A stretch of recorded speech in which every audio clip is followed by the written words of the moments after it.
अस्सलामुअलैकुम। नए साल में जॉइंट सेशन में आपको खुश आमदीद कहते हुए मैं हूँ सैयद आयशा नाज और शो में मेरे साथ मौजूद मेरा पैनलिस्ट नसीरुद्दीन खान नैयर साहब, सीनियर तजियाकार में शो में मौजूद हैं। अबू ज़र सलमान नियाज़ी, राना मुबशर साहब, अदनान आदिल साहब भी आज मेरे शो का हिस्सा हैं और हम आज बात करने जा रहे हैं कि 2024 का सबसे बड़ा चैलेंज क्या होगा। मेरे एनालिस्ट क्या सोच रहे हैं, क्या फ्री एंड फेयर इलेक्शन का इनेकाद ही 2024 का सबसे बड़ा चैलेंज साबित होने जा रहा है और क्या ये इलेक्शंस पुरान भी होंगे। अगर हम मुबैना तौर पर फायरिंग के वाक़यात का भी जायज़ा लें और अमन अमान की सूरत हाल का भी, ये बातें अपनी जगह पर अहम हैं, लेकिन अगर और मगर का खेल अब नाजुक मरहले में दाखिल हो चुका है, क्योंकि जो कागजात नामजदगी के हवाले से इंतखाबात का तीसरा मरहला है उसका आगाज़ हो चुका है और तनकीद की ज़द में है, तहफ़्फ़ुज़ात की ज़द में है और इस पर जिन रिजर्वेशंस का इजहार पीटीआई की जानिब से किया जा रहा है। अच्छा, जो कागजात नामजदगी मुस्तरद हो रहे हैं, इस हवाले से पाकिस्तान तहरीक इंसाफ के रहनुमाओं का ये कहना है कि वो आला अदलिया से रुजू करेंगे, यानी सुप्रीम कोर्ट से भी रुजू करेंगे। क्या सुप्रीम कोर्ट से उन्हें रिलीफ मिल सकता है, फ़ायदा हो सकता है? तौहीन अदालत की जो दरख्वास्त है वो तो समात के लिए मुकर्रर हो चुकी है और इस पर समात भी होने जा रही है और उसी दिन तौहीन इलेक्शन कमीशन की भी समात है। सुबह क्या होगा, शाम क्या होगा, ये बड़ा इंटरेस्टिंग मरहला है। अच्छा, दूसरी तरफ पाकिस्तान पीपल्स पार्टी भी तो जाहिर है गेम में मौजूद है और कुछ चाल भी बदली है। यूसुफ रज़ा गिलानी साहब क्या फरमा रहे हैं, सुने। देखिए, लेवल प्लेइंग फील्ड सबके लिए यकसा होनी चाहिए और किसी को प्रेफरेंस नहीं होनी चाहिए और इलेक्शन से पहले ये तासुर ज़ायल होना चाहिए कि कौन सी पार्टी होगी जो पावर में आएगी। मगर एक चीज़ मैं आपको बता दूं, कोई हुकूमत पीपल्स पार्टी के बगैर नहीं बन सकेगी। तो बेनिफिशरी इस सारी सिचुएशन में अगर पाकिस्तान तहरीक इंसाफ के अहम रहनुमाओं के कागजात नामजदगी मुस्तरद होते हैं, उस पर अपीलें भी कारगर साबित नहीं होती, तो फ़ायदा क्या उसका पाकिस्तान पीपल्स पार्टी को होगा? ये सवाल भी आज पूछेंगे अपने शो में। मुस्लिम लीग नून किस गेम की निशानदही कर रही है, एहसन इकबाल साहब क्या पता दे रहे हैं? इस तरह से इस बात को तकवीत मिल रही है कि इंतखाबात -1 फार्मूले के तहत ही होने जा रहे हैं, तो क्या वाकई ऐसा होगा और उसके बाद इंतखाबात की साख क्या होगी अपनी जगह पर, ये इस साल का सबसे बड़ा सवाल है। तो अबू ज़र, ये हमें कहिएगा, माजी से अगर जब भी आपने किसी केस को स्टडी करना हो तो माजी में रुझानात देखते हैं, क्या माजी में इतनी बड़ी तादाद में कागजात नामजदगी मुस्तरद हुए हैं और क्या ये जो आरओज़ के फैसले हैं ये ट्राइब्यूनल्स में बरकरार रह पाएंगे? देखिए, माजी में तो बिल्कुल ऐसी मिसाल नहीं मिलती कि एक पॉलिटिकल पार्टी के इतने ज़्यादा नॉमिनेशन पेपर्स जो हैं वो उसके बाद रिजेक्ट हो जाएं। ये तो कोई एक वो कहते हैं ना, गैर मामूली जो हालात है, वो गैर मामूली बात है हमारे जो आरओज़ की के साथ पंजाब पुलिस ने बिल्कुल ऐसी कोई मिसाल मौजूद नहीं। जहाँ तक देखें इसकी बात है, ये अगर आप इनके ग्राउंड्स पढ़ें, तारों के बिजली का हुआ और किसी एक्साइज के पैसे दिए हुए, किसी पे एफआईआर है, अगर ये हम चारों चीजें देखें, ये हर नॉमिनेशन पे ये मौजूद जो रिजेक्ट हुआ है उसकी। अब साथ साथ इसके आरओ जो हैं वो रिजेक्शन ऑर्डर्स भी नहीं इशू कर रहे ताकि ये रील ना फाइल जितने भी रिजेक्टेड कैंडिडेट्स हैं। लेकिन ये जो सारी चीज़ें होती हैं ये आरओ लेवल तक ब्यूरोक्रेसी लेवल तक छुआती हैं, लेकिन जब आप किसी स्पेशल फॉरम पर जाते हैं, जैसे नेक्स्ट स्टेज है इलेक्शन ट्रिब्यूनल, हाई कोर्ट का एक जज सुनेगा इसकी, वहाँ पर फिर कानून की बात होती है। फिर उसके बाद भी अगर बात नहीं है तो फिर हाई कोर्ट के जजेस उसका फैसला रिट में सुन, फिर भी नहीं बने बात तो फिर सुप्रीम कोर्ट सुन। ये सारी चीजें बड़ी जल्दी डिसाइड होती हैं, इसमें टाइम लिमिट होती है।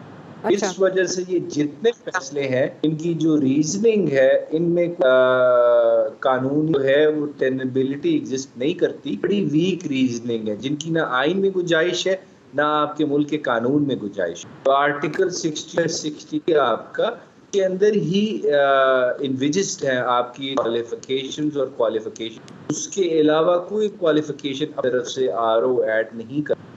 जितनी मैंने आपको 4 चीजें बताई हैं, ये ना 62 में, ना या 63 में और ना आपके इलेक्शन एक्ट में लिखी।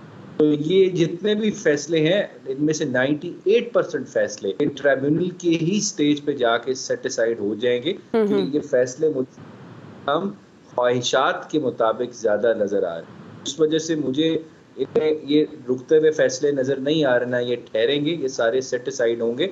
अभी मैं अपने दफ्तर में बैठा हूँ इस वक्त, 20 से 25 अपील्स तो मैंने बनाई हैं, और जो मैं ऑर्डर्स पढ़ रहा हूँ जो आरओज के हैं, वो तो देख के मुझे हंसी आ रही है कि ये रीजनिंग भी ये दे सकते हैं। फिर बात वही हो गई, हम जब कहते थे कि आप जुडिशियल आरओज रखें, ट्रांसपेरेंसी होगी, इंडिपेंडेंस होगी एग्जीक्यूटिव से, ये जो एमपीओ इशूइंग फैक्ट्रीज, जो डीसीज आपने डीआरओज लगा दिए हैं, उन्होंने तो यही काम करना था, क्योंकि वो लोग सर्वेंट ऑफ द पीपल तो है नहीं, servant of their political masters हैं। उन्होंने यही फैसले किए और यही फैसले आए हैं। तो अभी ये सारी अपील स्टेज पे आप मेरी बात नोट करके रख लें, इसमें से 95 to 98% फैसले ये सेटिस्फाइड होने हैं। ये नैयर साहब इधर ही बैठे हैं, नैयर साहब आप सेकंड करते हैं कि बाकी ट्राइब्यूनल्स में ये बरकरार नहीं रह पाएंगे जैसे अबू सर कह रहे हैं? परसेंटेज का तो मैं नहीं प्रिडिक्ट कर सकता, क्योंकि ये केस टू केस एग्जामिन होंगे। लेकिन आप एग्री करते हैं कि 90% के कागजात नामजदगी मुस्तरद हुए पाकिस्तान? नहीं, मैं वो तो आप कह रहे हैं ना बरकरार नहीं रह पाएंगे, मैं पूछ रही हूँ। मेरा क्वेश्चन देखें, मेरा क्वेश्चन सुने नहीं सर। आप जानते हैं पाकिस्तान तहरीक इंसाफ को बहुत अच्छी तरह, जिस तरह से लतीफ खोसा साहब ने और बैरिस्टर गौहर ने दावा किया है कि 90% के कागजात नामजदगी फ्रॉम बिलोंगिंग टू पीटीआई उनके मुस्तरद हुए हैं, ऐसा ही है? खासी बड़ी तादाद है जो पीटीआई के नॉन लोग थे जिनके नॉमिनेशन पेपर्स रिजेक्ट हो गए हैं। क्योंकि उनके पास एग्जैक्ट फिगर है, मैं ये कैसे कह सकता हूँ? क्या टिकट एलोकेशन हो चुकी है कि हम कहें कि ये पीटीआई के लोग थे? पीटीआई के मुतलका लोगों के कैंडिडेट कह सकते हैं, क्योंकि हर हलके में, पंजाब में भी, केपी बतौर है, पंजाब के हर हलका में पीटीआई से मुतल्लक मुख्तलिफ लोगों ने कागजात नामजदगी दाखिल किए थे। अब भी हर हलके में मुतबादल उम्मीदवार मौजूद हैं। पीटीआई इस वक्त भी उम्मीदवारों के बगैर नहीं, लेकिन उनके जो पोटेंशियल कैंडिडेट्स थे उनकी पूरी पूरी फैमिलीज़ को आउट किया गया है। ये समझ नहीं आती कि जो लोग बरसा बरस से इंतखाबी सियासत का हिस्सा हैं, मैं सिर्फ दो ख़ानदानों की मिसाल देने लगा हूँ, शाह महमूद कुरैशी साहब और परवेज़ लाई फैमिली। उनके ख़ानदान के एक एक बंदे के कागजात नामजदगी मुस्तरद हो गया। क्या वो सारे ही डिस्क्वालीफाइड हैं या उन्हें कोई असिस्टेंस हासिल नहीं थी? ये नज़र आ रहा है कि जिस तरह से निपटाए गए हैं मामलात, कि टारगेटिंग हुई है, गालिब इम्कान है और हाई कोर्ट से इनकी अक्सरियत को रिलीफ मिल सकता है। हाँ, एक कैटेगरी मुश्किल में आ सकती है, जो प्रोक्लेम्ड ऑफेंडर्स हैं केसेस में और आरओ की तलबी के बावजूद वो अपीयर नहीं हुए for the verification of authenticity of their nomination. उन्हें शायद हाई कोर्ट में मुश्किलात पेश है, मैं यकीन से नहीं कह सकता, लेकिन आरओ के तलब करने के बाद एक प्रोक्लेम्ड ऑफेंडर का ना जाना एक सीरियस क्वेश्चन हो सकता है। बाकी जो छोटी मोटी बातों पे कुछ ऐसे भी ऑर्डर्स हैं जब हाई कोर्ट में आएंगे, उन्होंने सही कहा, उनके पास खासी तादाद होगी जो ऑर्डर्स पास हुए हैं आरओज़ की, वो शायद किसी वक्त नजर आए कि बिला वजह ही पास कर दिए गए हैं। ये तो फिर इंप्रेशन ऐसे नहीं आएगा जुडिशरी वर्सेस ब्यूरोक्रेसी? नहीं, जुडिशियल बात वही होती है ना, जुडिशियल ऑफिसर लॉ और इंसाफ के साथ चलता है। एग्जेक्टिव ऑफिसर्स अक्सर डिक्टेशन के साथ चलते हैं और वहाँ पॉलिसी प्रवेल कर रही होती है। अदालतों में लॉ और सेंस ऑफ जस्टिस प्रवेल कर रही होती है। ये दो अप्रोच डिफरेंट हैं, लेकिन अभी जो सियासी मंजरनामा बना है, कतई नजर इस बात पे कि किसके कागजात नामजदगी गलत मुस्तरद हुए या सही मुस्तरद हुए, एक इम्प्रेशन डेवलप हुआ है कि एक पार्टी के बड़ी तादाद को जो बड़े उम्मीदवार थे उन्हें इंतखाबी अमल से बाहर किया गया। चले मुझे एक और मामले पर आपकी रहनुमाई चाहिए जो कि बहुत अहम मामला है। आपको पता है कि सुनो न्यूज़ के भी इंतखाबात के हवाले से सर्वेस बहुत पॉपुलर हो रहे थे और बहुत व्यूवरशिप उसकी अच्छी खासी है, और ये सिलसिला शायद 2018 में भी इसी तरह से कंटिन्यू रहा। पहले भी इस पर एतराज़, लेकिन वो मामूली नौयत का था। अब जो एतराज़ इलेक्शन कमीशन की जानिब से ज़ाहिर किया जा रहा है, और उन्होंने पैमरा के चेयरमैन को बाकायदा ख़त लिख के एक्शन की दरख्वास्त की है कि आप पाबंदी लगाएं और ये लोगों की राय को इम्पैक्ट करते हैं। इसमें जो जिक्र है क्लॉज 12 का कोड ऑफ कंडक्ट का नेशनल मीडिया के, ये सब रहनुमाई कीजिएगा, क्या हैसियत है? क्या ये वाकई आवाम की राय को मुतासिर करते हैं या आवाम की राय जो है वो सबके सामने आती है? पूरी दुनिया में प्री पोल सर्वेस होते हैं, जहाँ भी डेमोक्रेटिक सिस्टम है वहाँ सर्वेज होते हैं, एनालिसिस होते हैं, सिचुएशनर्स अपनी ओपिनियंस देते हैं, लोगों को असेसमेंट अपनी बताने दें। असेसमेंट ओपिनियन मेकिंग को बहुत ज़्यादा अफेक्ट नहीं करती। असेसमेंट ओपिनियन को रिफ्लेक्ट करती है जो ओपिनियन ऑलरेडी एग्जिस्ट कर रही होती है। ये नहीं कि वो कोई ओपिनियन अपने तौर पे बना के आर्टिफिशियल तरीके से नहीं दे रहे थे। फिर ये डिफरेंट ग्रुप्स होते हैं, उनकी क्रेडिबिलिटी भी अलग है। पाकिस्तान से लेके अमेरिका तक ये होते हैं, इंडिया में भी होते हैं। सर्वेज बाजुकात वो सर्वेज ग्राउंड रियलिटी के बरक्स भी साबित होते हैं, पोलिंग का रिजल्ट मुख्तलिफ भी आता है। ये बिल्कुल पाबंदी नहीं लगानी चाहिए असेसमेंट पे। लगा सकते हैं, अगर लगाएं तो चैलेंज हो लगाएं तो सकती है। पाकिस्तान में सब कुछ हो सकता है। लगाने को तो एक पार्टी की तस्वीर भी नहीं आती, और लगाने को तो ये हालत है। फिर मैं बता दूं कि एक जमात की 3-4 जमातें ऐसी हैं जिनकी दरमियाने दर्जे की क़यादत अगर प्रेस कॉन्फ्रेंस करे या सियासी जलसा करे, नंबर 1 लीडरशिप नहीं, तो पूरे चैनल पूरा वक्त उन्हें दे देते हैं, अपना खबरनामा रोक के, अपना बेहतरीन प्रोग्राम रोक के।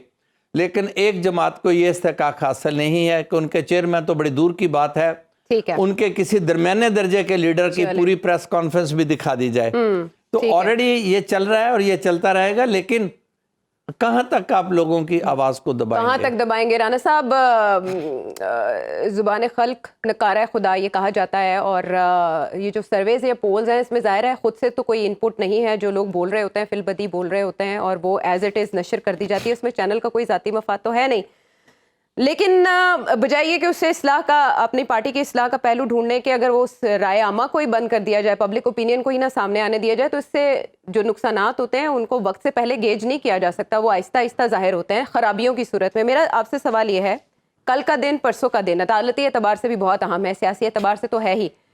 काजी साहब की, चीफ जस्टिस ऑफ पाकिस्तान की वापसी हो चुकी है। क्या बदली हुई अदलिया दिखाई देगी? दिसंबर में कुछ रिलीफ की सदाएं थी एक्चुअली।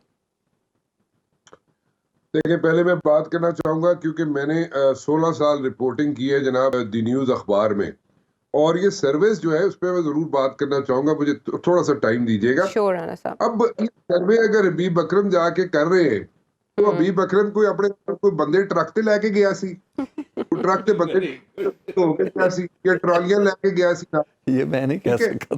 अपनी लेके गया ना अपने बंदे, तो वहां पे जो हल्के हैं उन्हीं पे जाके उन्हीं लोगों से बात करेंगे ना वो। तो अगर उन्हीं लोगों से बात करेंगे तो उनमें से अगर जो लोग हैं जो भी अपनी राय का इजहार कर रहे हैं तो वो उसी तरह उस बात करेंगे ना। अब वो उनको स्पून फीडिंग तो कर नहीं सकते, वो तो those times have gone past, वो तो कोई भी नहीं कर सकता इस वक्त it's a different ball game all together. तो वो छोड़ के ऐसे ही, मतलब कि आप किसी को पिनलाइज कर दें या किसी चैनल को पिनलाइज कर दें या किसी जर्नलिस्ट को पिनलाइज करना शुरू कर दें, that's wrong, that's absolutely wrong. और उसको फर्क कोई नहीं पड़ेगा। फर्क क्या पड़ेगा? आप ठीक है, आप उसको जनाब थोड़ा सा प्रेशराइज कर देंगे जर्नलिस्ट को या चैनल को, लेकिन अल्टीमेटली क्या होगा? बजाय इसके कि आप उसमें से एक रास्ता ढूंढें, उसमें से जनाब अपनी इस्लाह करने की कोशिश करें, पॉलिटिकल पार्टीज, या अपने आप को करने के लिए कोशिश करें, या मतलब कि 1980 या 90 की दिहाई से बाहर निकल के काम करने की कोशिश करें। आप जनाब जर्नलिस्ट को रोक दें या चैनल को प्रेशराइज करें, this is absolutely wrong and it doesn't work anywhere. और इसके जो आफ्टर मार्क्स है वो बहुत वो खतरनाक हो जाते हैं और उनको खुद इसनी चाहिए। सेकेंडली, आपने बात की जनाब के चीफ जस्टिस साहब जो वापस आए, ऑब्वियसली चीफ जस्टिस साहब वापस आए हैं, और मैं आपको एक खबर दे देता हूँ कि चीफ जस्टिस साहब जब बाहर मुल्क से बाहर, तो उनकी 1-2 बड़ी अहम मुलाकातें भी हुई हैं, ठीक है। सो आई पर्सनली थिंक कि चीफ जस्टिस साहब इस वक्त जब आएंगे तो वो उनको जरा थोड़ा सा जो उनसे एक्सपेक्टेशंस है ऑनरेबल चीफ जस्टिस साहब से, उनको मीट करने की वो कोशिश करेंगे। राना साहब, मुलाकातें चीफ जस्टिस ऑफ पाकिस्तान की हुई है, मुझे असल में क्लैरिटी चाहिए थी। आर्मी चीफ की मुलाकातें हुई हैं वहाँ, या आप चीफ जस्टिस की मुलाकातों की बात कर रहे हैं? वो तो पर्सनल ट्रिप पे नहीं थे। जी, वो बिल्कुल पर्सनल ट्रिप पे थे। मैं उनको ना तो मैं ये नहीं कह रहा कि चीफ जस्टिस के साथ आर्मी चीफ की मुलाकात नहीं, मैं कह रही हूँ आर्मी चीफ के अमेरिका में मुलाकातों की खबर दे रहे हैं हमें, या चीफ जस्टिस ऑफ पाकिस्तान की मसरूफियत उनकी मुलाकातों की खबर दे रहे हैं? देखिए, चीफ जस्टिस अपनी पर्सनल ट्रिप पे थे, चीफ जस्टिस साहब अपने पर्सनल ट्रिप पे थे, लेकिन वहां पे you bump into each other, वहां पे you come across somebody you can not, तो वो उसमें तो कोई ऐसी बात नहीं है। बट द पॉइंट इज कि when he joined back again today, उसके बाद जो एक्सपेक्टेशंस है उन पे, उनको चीफ जस्टिस साहब के साथ पिन की हुई हैं, होप्स जो पिन की हुई हैं लोगों ने, वो उसको पूरा करने की पूरी कोशिश करेंगे। अब वो जब अपनी कोशिशें पूरी करेंगे तो वो किसी को पसंद आती हैं या नहीं आती हैं, that is yet to be seen. But then again I personally think कि चीफ जस्टिस साहब थोड़ा सा आउट ऑफ द बॉक्स उनकी अप्रोच होगी, और आई थिंक पहले भी ऐसे ही था कि वो उन्होंने अप्रोच अपनी आउट ऑफ द बॉक्स रखी है चीफ जस्टिस साहब ने।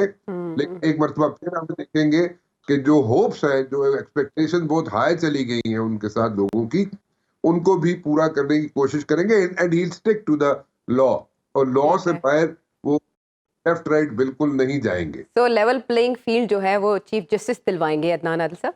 हाँ, कह नहीं सकते कि वो लेवल प्लेइंग फील्ड दिलवाएंगे या कुछ मसलहत से काम लेंगे। दबाव बहुत डाला जा रहा है अदलिया के ऊपर।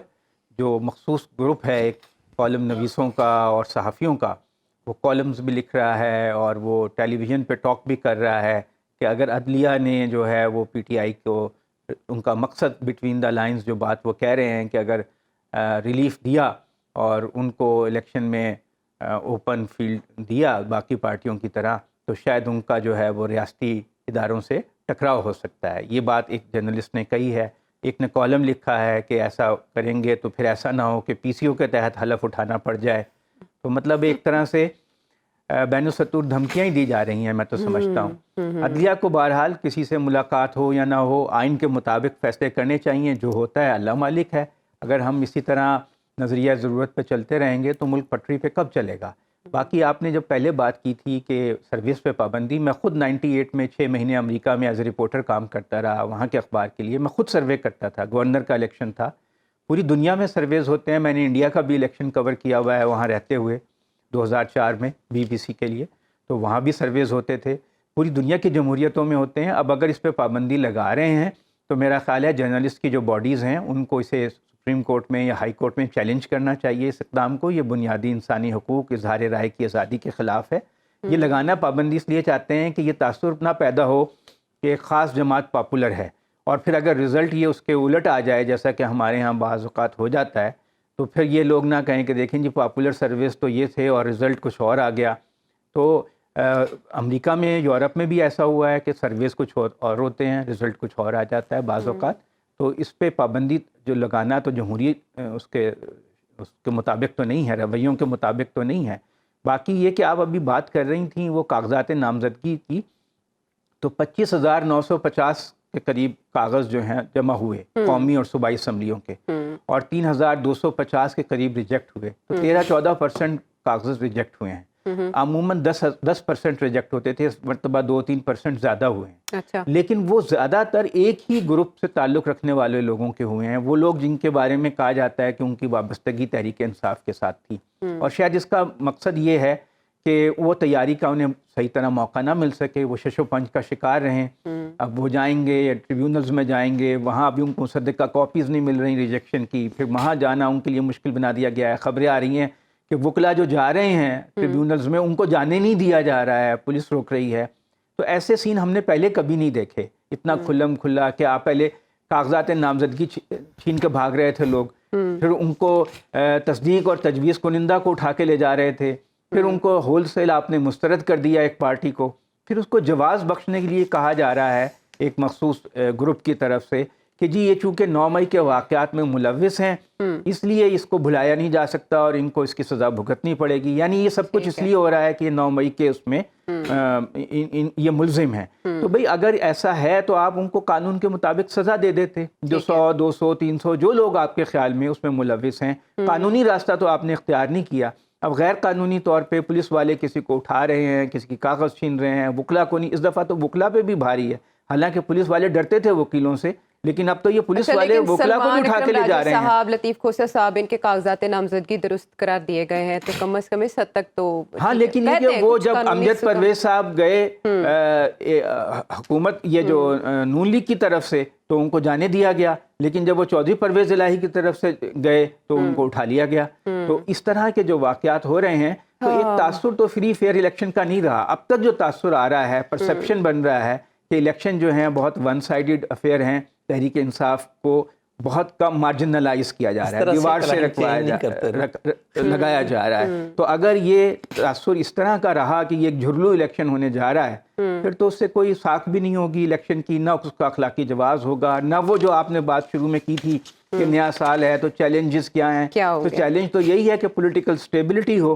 तो फिर वो पॉलिटिकल स्टेबिलिटी तो नहीं होगी जब आप एक पार्टी को बिल्कुल ही दीवार से लगा रहे हैं। उनके पास स्ट्रेटजी है कि वो अपना उनके जो, अगर फर्ज करें कि उनके बड़े उम्मीदवार, तगड़े उम्मीदवार आउट भी हो जाएं, तो उनके आम वर्कर लड़ेंगे, तो आम वर्कर लड़के हार जाएं। यही वो शायद चाहते भी हैं कि जो नून लीग दावा कर रही थी हमें 120 सीटें 140 में से मिल जाएंगी पंजाब में, तो अगर वो इस तरह से लेना चाहते हैं वन साइडेड मुकाबला करके अपने मुखालफिन के हाथ पांव बांध कर, फिर तो वो 2/3 अक्सरियत भी ले सकते हैं। लेकिन ऐसी सिचुएशन में फिर टर्नआउट भी बड़ी अहमियत का हामिल हो जाएगा कि लोगों की दिलचस्पी उस इंतखाबी अमल में कितनी रह जाती है। बहरहाल आने वाले कल का दिन, परसों का दिन अदालती एतबार से बहुत अहम होने जा रहा है। ना सिर्फ अदालती बल्कि नवाज शरीफ साहब की सियासी किस्मत का भी फैसला होने जा रहा है, और क्या अनफेयर सिचुएशन को फेयर सिचुएशन में बदला जा सकता है, इसका फैसला शायद परसों हो जाए। वापस आते हैं ब्रेक के बाद।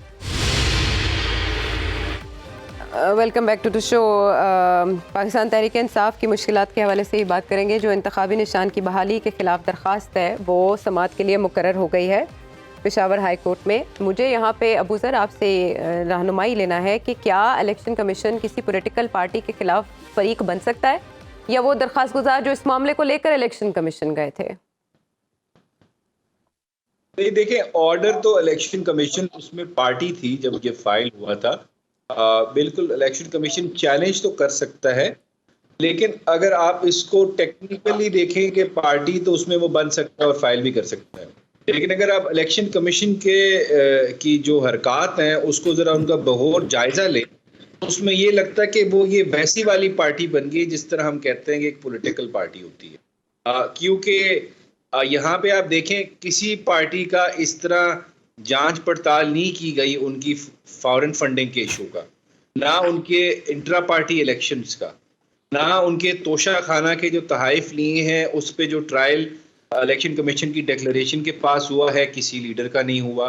तो यहाँ से इलेक्शन कमीशन का कॉन्डक्ट जो है वो तो बड़ा पार्शल बाइस्ड लगता है और जानिबदार लगता है। एक पॉलिटिकल पार्टी उसके खास लग रहा है उसकी नज़र पर। ये तो मुझे इलेक्शन कमीशन इसमें जारी बात है उन्होंने करनी थी ये, लेकिन यहाँ पे सेम जज के पास फाइल इन्होंने की है, रिकॉलिंग ऑफ ऑर्डर की दरख्वास्त दी है, इसको हम रिव्यू भी कहते हैं।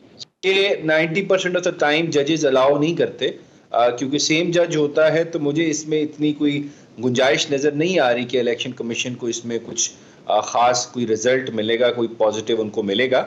और मेरी नज़र में तो इलेक्शन कमीशन को वैसे इसमें ज़्यादा फोकस इस वक्त करना चाहिए कि फ्री एंड फेयर इलेक्शन मुल्क में कैसे कराना है, जो उनकी आईनी जिम्मेदारी है। उनकी ये जिम्मेदारी कहीं भी नहीं थी, कानून उनके पास पावर भी नहीं थी कि एक पार्टी को टेक्निकली नॉकआउट कर दें इलेक्शन प्रोसेस से, उसका सिंबल ले लें, उससे 45 दिन पहले इलेक्शन होने से।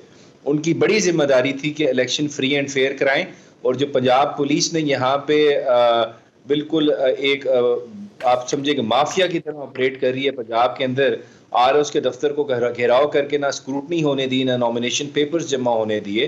मेरे ख्याल से अगर एक्शन ले लेती कंटेम्प्ट का पंजाब पुलिस के खिलाफ, तो मेरे ख्याल से इलेक्शन कमीशन इस मुल्क के लिए सर्विस भी करती और एक बेहतर अदारे के तौर पे पेश आती। ये नज़र आती हमें कि वो एक फ्री एंड फेयर इलेक्शन कराने में सीरियस है, लेकिन उनकी प्रायोरिटीज मुझे ये लग रहा है फ्री एंड फेयर इलेक्शन नहीं है।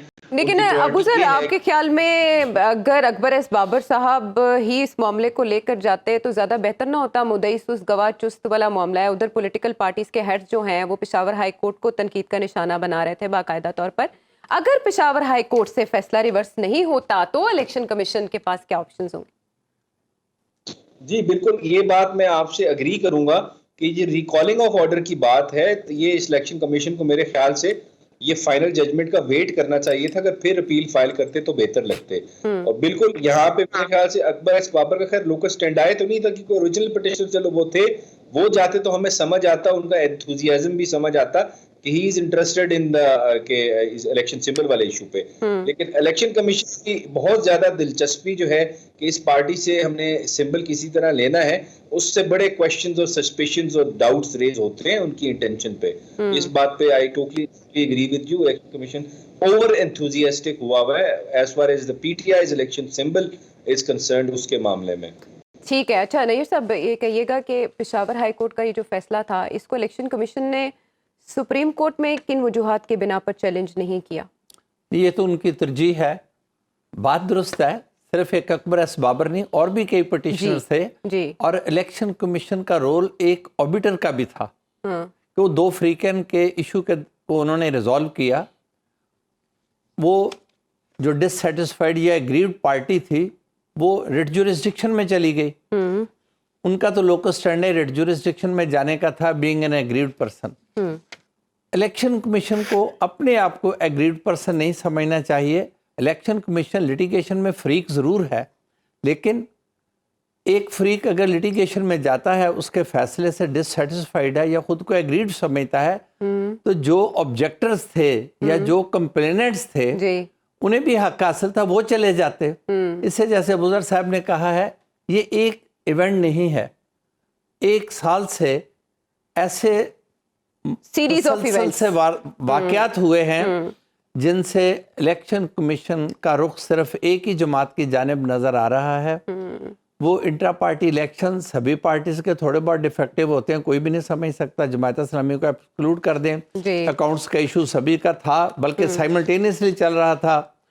ये गिफ्ट्स का इशूज, एसेट्स का, ये सभी के हैं। लेकिन अब एक तसलसल के साथ नज़र आ रहा है, जो पब्लिक परसेप्शन डेवलप हो रही है वो ये डेवलप हो रही है कि एक पॉलिटिकल पार्टी ही टारगेट पर है कि इलेक्शन कमीशन सिर्फ नहीं, ये जो आरओज हैं उनका तल्लक किसी भी सर्विस से हो, not they are part and parcel, not they are an essential part of election machinery. Right. वो अब इलेक्शन मशीनरी का हिस्सा है ठीक एट है। The disposal of election commission of Pakistan. अगर आरओज के अक्सरियती फैसले मुस्तरद होते हैं तो वो भी फिर हर्फ इलेक्शन कमीशन पर ही आएगा कि आपने उन अफसरों का इंतखाब क्यों किया जिन्होंने अक्सरियती फैसले फॉल्टी दिए और इलेक्शन प्रोसेस को हैम्पर करने की कोशिश की।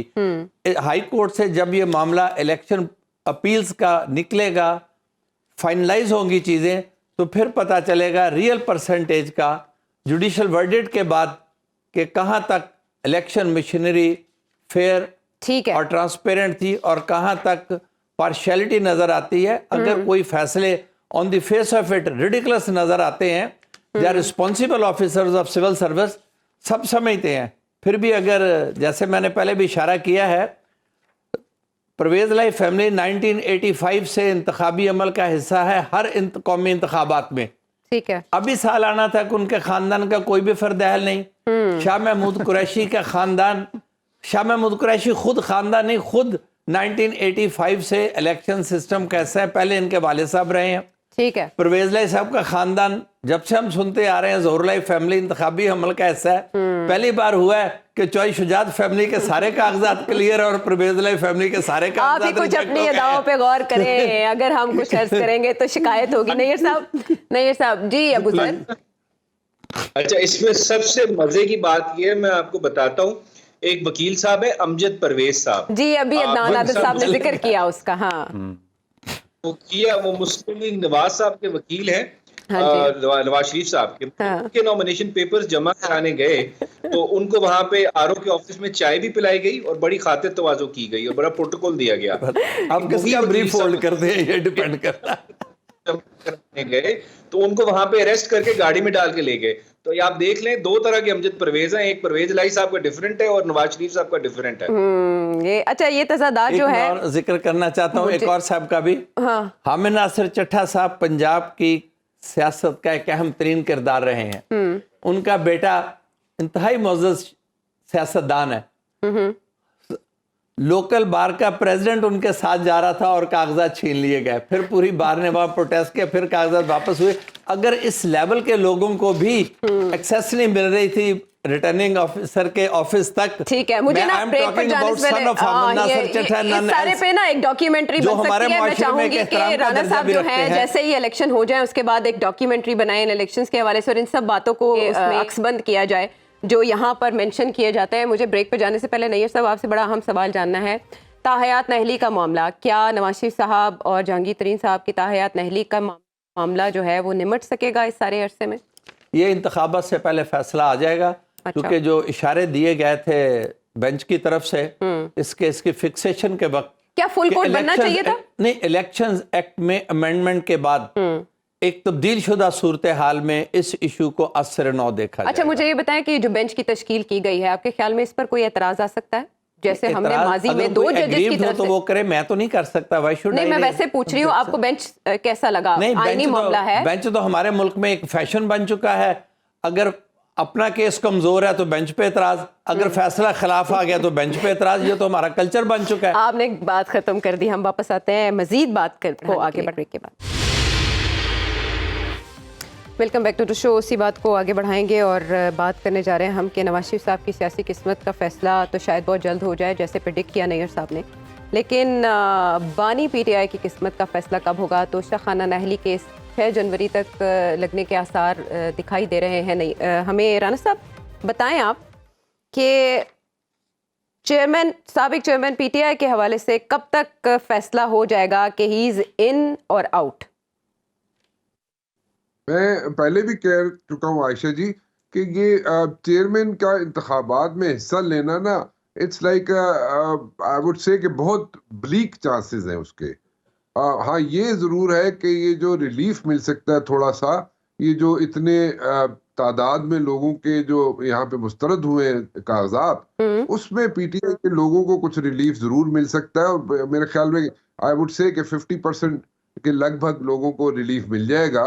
लेकिन चेयरमैन पीटीआई के जो थे साबिक, उनको इलेक्शंस के अंदर पार्टिसिपेट कराना बहुत मुश्किल हो जाएगा और ब्लीक चांसेस उसके बहुत। And anything is possible, you know, this is Pakistani politics and it's day to day politics. Anything can happen anytime. There's nothing wrong with it. अभी थोड़ी देर पहले आप एक बात कर रही थी कि ज्यादा एक्टिव होना चाहिए था कोर्ट्स में, यू नो, मदई सुस्त और गुआ चुस्त का आपने एक एग्जांपल दिया था कि अकबर एस बाबर साहब जो है वो एक्टिव नहीं है। टॉम क्रूज कभी कभी active sorry Akbar S Babar active होते, कभी उनका एनर्जी लेवल हाई होता है, कभी नहीं होता, और कभी इस तरह चलता रहता है उनका केस। अच्छा, दूसरी बात ये है कि सुप्रीम कोर्ट में, I don't know the legal aspects of this thing, but then again I personally know one thing, that election commission जो है वो सुप्रीम कोर्ट जाने का इरादा नहीं रखता था when it comes to the symbol. PTI का सिंबल जो है उस पे भी आप ही के शो में मैं पहले भी कह चुका हूँ, वो सुप्रीम कोर्ट जाने का कोई इरादा नहीं रखता। और उसको पेशावर हाई कोर्ट में क्या होता है क्या नहीं होता उसके साथ, यानी अगर पेशावर हाई कोर्ट में सुनवाई नहीं होती तो सुप्रीम कोर्ट नहीं जाएंगे एज ऑफ नाउ अभी तक ऐसा कोई इरादा। सो रीजंस क्या हैं? वो जो जस्टिस अतर मिनल्ला का इजाफी नोट था कि पॉलिटिकल पार्टीज और पॉलिटिकल शख्सियात को इंतखाबी अमल से दूर नहीं रखा जा सकता, वो वजह है या कोई और? टू टेल यू ऑनेस्टली, देखें अभी जो सिचुएशन बन रही है ना, मैंने पहले एक दफा जिक्र किया था कि क्लोज टू इलेक्शंस जब ये बिल्कुल सारी चीजें फाइनलाइज हो रही होंगी ना, फाइनल लिस्ट बन जाएगी, स्क्रूटनी हो जाएगी, ये सारी ट्रिब्यूनल से केसेस फाइनलाइज हो जाएंगे and everything is done like properly, और बिल्कुल at the nick of the moment उस वक्त जाके थोड़ा सा ब्रीदिंग स्पेस शायद जो है वो पीटीआई के कैंडिडेट्स को मिल जाए, but before that it's going to be tough, it's going to be very very tough. Breathing space जो है वो सुप्रीम कोर्ट से मिलेगी? मुझे इस चीज का नहीं पता, मैं बड़े ऑनेस्टली बात करूंगा, लेकिन मुझे लगता ये है कि उन्हें थोड़ा सा ब्रीदिंग स्पेस, बिल्कुल क्लोज टू द इलेक्शन, जहां पे सारी चीजें जब डेडलाइन मीट करने की बात होगी ना, अच्छा, उस वक्त आयशा जी को थोड़ा सा शायद रिलीफ मिल जाए। अच्छा, लॉ एंड ऑर्डर के हवाले से भी बड़ा अहम सवाल है मेरे पास, लेकिन मैं चाहती हूँ जरा ये पीटीआई का मामला पहले हम कंक्लूड कर लें। क्या साबिक चेयरमैन पीटीआई से मुशावरत की इजाज़त मिलेगी पाकिस्तान तहरीक इंसाफ को टिकट्स की तकसीम के मामले को लेकर जेल इंतजामिया से? मेरे से पूछिए। जी जी, देखें, ये अबूजर जाते हैं वहां पे या और जो लीगल टीम जाती है वहां पे, ऑब्वियसली फाइनल नॉट तो उन्हीं का ही होगा, और जो उनके जो कम्युनिकेशन का जो मोड ऑफ कम्युनिकेशन रखा हुआ है उन्होंने कि जब when they interact with the legal team और जो पास कर देते हैं वहां से इंस्ट्रक्शंस, वो उसको फॉलो तो जरूर किया जाएगा, इसमें कोई शक नहीं, but the focus will be on the lawyers, जो लीगल टीम है या लीगल जो ताल्लुक रखते हैं, जो लॉयर्स हैं या जो भी ऐसे लोग हैं, ठीक है। उनको जरा आगे लाने की कोशिश की जाएगी, उनको फ्रंट फुट पे लाने की कोशिश की जाएगी, उनको टॉप पे लाने की कोशिश की जाएगी, सो दैट दे कैन, जो हिचेस आती हैं, लीगल हिचेस हैं, लीगल प्रॉब्लम्स हैं, लीगल मसाइल हैं, उनको वो जरा बेहतर तरीके से हैंडल कर सकते हैं। ठीक व्हेन है। It comes to like comparison किया जाए दूसरे पॉलिटिशियंस के साथ, तो they are like dependent on the lawyers. अच्छा। तो इंस्टेड वो डिपेंडेंट हो लॉयर्स पे, तो लॉयर्स को ही आगे कर दो। ये स्ट्रेटजी है अच्छा। अभी पीटीआई के साबिक चेयरमैन। हाँ, अच्छा राना साहब, वैसे तो 2024 के हवाले से बहुत सी तवक्कुआत है सबको कि इस साल बेहतरी के आसार कहीं ना कहीं से, अलबत्ता दुनिया में 64 ममालिक में कहा जा रहा है कि इंतखाबी अमल होने जा रहा है। एस्ट्रोलॉजर्स तो प्रिडिक्ट कर रहे हैं कि इंतशार बढ़ेगा। मुझे आपसे सवाल ये करना है कि साल का आखिरी दिन और मौलाना फजलुर रहमान साहब पर मुबैना तौर पर फायरिंग की इत्तलात सामने आई, लेकिन उसमें भी अभाम है क्योंकि मौलाना साहब के भाई कुछ और फरमा रहे हैं, JUIFA के तर्जुमान कुछ और बता रहे हैं, IG साहब कुछ और बता रहे हैं। आपके पास क्या इत्तलात हैं राना साहब? देखिए, एक मेरे पास एक नोटिफिकेशन है, और वो नोटिफिकेशन जो है वो अभी रिसेंट नोटिफिकेशन है, और वो जो हमारे इदारे हैं उनका नोटिफिकेशन है, और उसमें बड़ा सीरियसली मेंशन किया हुआ है कि मौलाना साहब की जो लाइफ को वो थ्रेट है, इसमें कोई शक नहीं है, इसमें कोई दो राय नहीं है। भले भले जब आपको इंटीमेशन दी जाती है कि जनाब इस तरह फलां बंदे का जनाब जो है वो उसको उसकी सिक्योरिटी बढ़ा दी जाए, उनको जनाब उनको इंटरेक्शन जो है मासेस में कम किया जाए, तो वो उस पर डेफिनेटली थ्रेट्स होती हैं उनको, और वो हैं इनको, ठीक है। इसमें तो कोई शक नहीं है। ठीक है। बाकी रह गया इस तरह के वहां पे पॉलिटिकल सिचुएशन क्या है, तो पॉलिटिकल सिचुएशन इतनी कंड्यूसिव एनवायरनमेंट नहीं है मौलाना साहब के लिए, ठीक है। इसलिए मौलाना साहब कभी सर्दी का बहाना करते हैं, कभी गर्मी का बहाना ठीक है। करते हैं, हाँ, कभी ठीक है। ये अलग मेंशन, हाँ, ये हमारे शो में पहले भी डिस्कस हुआ, कंड्यूसिव एनवायरनमेंट क्यों नहीं है मौलाना साहब के लिए। मुझे मुस्लिम लीग नून की तरफ आना है अदनान आज़ साहब, जब हम आपकी तरफ आएंगे तो 15 जनवरी से मुल्क भर में मुस्लिम लीग नून जलसों का आगाज़ करने जा रही है, लेकिन दानियाल अजीज़ साहब चुप करते हैं तो मोहम्मद ज़ुबैर साहब बोलने लग जाते हैं। ये मुस्लिम लीग नून के अंदर क्या चल रहा है? ये सबको पता है कि इस वक्त हालात ऐसे बना दिए गए हैं और कि आइंदा ज़्यादा चांस यही है कि मुस्लिम लीग नून की हुकूमत मिले, कम से कम परसेप्शन ये बनाया दिया गया है। और जिस तरह खुड्डे लाइन लगाया जा रहा है, दीवार से लगाया जा रहा है तहरीक इंसाफ को, तो जाहिर है पंजाब में दो ही बड़ी जमातें, एक नून लीग है और एक तहरीक इंसाफ है। तो जब तहरीक इंसाफ को आप इस तरह से मसनूई तरीके से आउट करेंगे तो फिर यही नज़र आता है कि नून लीग की हुकूमत बनने जा रही है। कता कलामी की माजरत, अगर PTI को आउट करते हैं या आज़ाद हैसियत में उम्मीदवार खड़े होते हैं तो वो जो वोट बैंक है वो पीपल्स पार्टी की झोली में गिरेगा या इनडिसाइसिव रहेगा? मेरा ख्याल है वो किसी की भी झोली में नहीं गिरेगा, या तो वो एब्सटेन करेगा और या फिर PTI को ही जाएगा, जो उनके सेकंड रैंक के लोग होंगे, जो आम कारकुन खड़े होंगे या आज़ाद उम्मीदवार जिनको वो सपोर्ट देंगे, उन्हीं को जाएगा, वो किसी और पार्टी की तरफ डिफेक्ट नहीं करेगा। मेरा तो ज़ाती मुशाहिदा यही है। अब ये देखें कि जब मालूम है कि नून लीग शायद हुकूमत में आ रही है, बल्कि बहुत से लोगों को यकीन भी है कि वो हुकूमत में आ रही है, क्योंकि उनको बुज़ुर्गों की दुआएं हैं और रूहानी जो फ़ज़ा है वो उनके हक़ में हो गई है। दस्ते शफ़क़त, पीरो मुर्शद तकड़े हैं नवाज शरीफ के। अच्छा। तो अब वो अगर ऐसा, तो सब लोग चाहते हैं कि हमें भी हिस्सा मिले। हमारे मोक्कल कहाँ क्या है? हलवा जो है ना, हलवे में हमारा भी हिस्सा होना। लेकिन हमारे मोक्कल कहाँ गए? हमारे मोक्कल आजकल ज़रा डाउन है। किस बोतल में बंद हो गए? तो उसमें ये है कि ज़ुबैर साहब जो हैं वो कहते हैं मैंने स्पेस दिलवाई नवाज शरीफ को और मरियम नवाज को। मैं जनरल बाजवा साहब से मिला, मैंने बातचीत की और फैज़ हमीद से मिला और उनको कायल किया कि इनके लिए स्पेस, इनको जायज़ इनका वो मिलना चाहिए और इंसाफ मिलना चाहिए। और आज मैं ही आउट हूँ, मतलब दोनों मुझसे नाराज़ हैं। तो मुझे तो एक किसी बुजुर्ग का ये कॉल याद आ रहा था कि जिस पे एहसान करो उसके शर से डरो। लेकिन बहरहाल ये तो सियासत है, ऊंच नीच आती रहती है। मिफ्ता इस्माइल भी कभी बहुत फेवरेट थे, अब नहीं हैं। इसी तरह शाहिद खाकान अब्बासी को वज़ीर आज़म बनवा दिया था नवाज शरीफ ने अपनी जगह, अब वो भी पीछे हट गए हैं। तो सियासत में परमानेंट नहीं होती। ये कितना बड़ा चैलेंज है नून लीग के लिए, वो तलाल चौधरी साहब को टिकट ना दे सकें, शेख रोहेल असगर कुछ और सोच रहे हों, कितना बड़ा चैलेंज है इनसाइड? कोई चैलेंज नहीं है। हाँ। ये लोग कोई चैलेंज नहीं है, they are nobodies in politics. Challenge जो है वो PTI है चैलेंज जो है वो बानी पीटीआई है, और ये लोग कोई चैलेंज नहीं है इनके, तो ये तो अपना मुश्किल से काउंसलर का इलेक्शन जीत सकते हैं अपनी बुनियाद पे, नवाज शरीफ की बुनियाद पे ही ये सियासत में है। ये तो पार्टी में झगड़े होते ही हैं, पीटीआई में भी ऐसे झगड़े हैं, पीपल्स पार्टी में भी ऐसे झगड़े हैं, कुछ लोग करीब हो जाते हैं, कुछ लोग दूर हो जाते हैं वक्त के साथ साथ। चैलेंज कोई नहीं है इनको। चैलेंज इनके साथ इस वक्त, मैंने आपको कहा ना, पीरो मुर्शद, रूहानियात, सब कुछ इनके हक में है, सितारे इनके हक में हैं, तो इसलिए अब गला नहीं रही अदनान आदिल साहब, वो माजी की बातें हैं। वो कहते हैं ना, मर के भी नहीं मरदा जिदा साई मगर हो भाई, मगर पंजाबी में कहते हैं कि पीछे हो, बैकिंग हो, लेकिन अब वो पहले वाली बातें नहीं रही, इतना आसान नहीं रहा सब कुछ वैसे ही करना जैसे आपकी मंशा हो दिल। जी अबू सर, वो मुझे इस बात से याद आया, वो आज दो बुजुर्ग बैठे थे, मैं हाई कोर्ट में था, तो वो एक ने दूसरे से पूछा कि पाकिस्तान मुस्लिम लीग नवाज का जो है वो मंशूर क्या है, तो दूसरे बुजुर्ग ने जवाब दिया कि उनका मंशूर ये है कि साड़ी गल हो गई है। तो यही बात है, इतनी गल हो गई।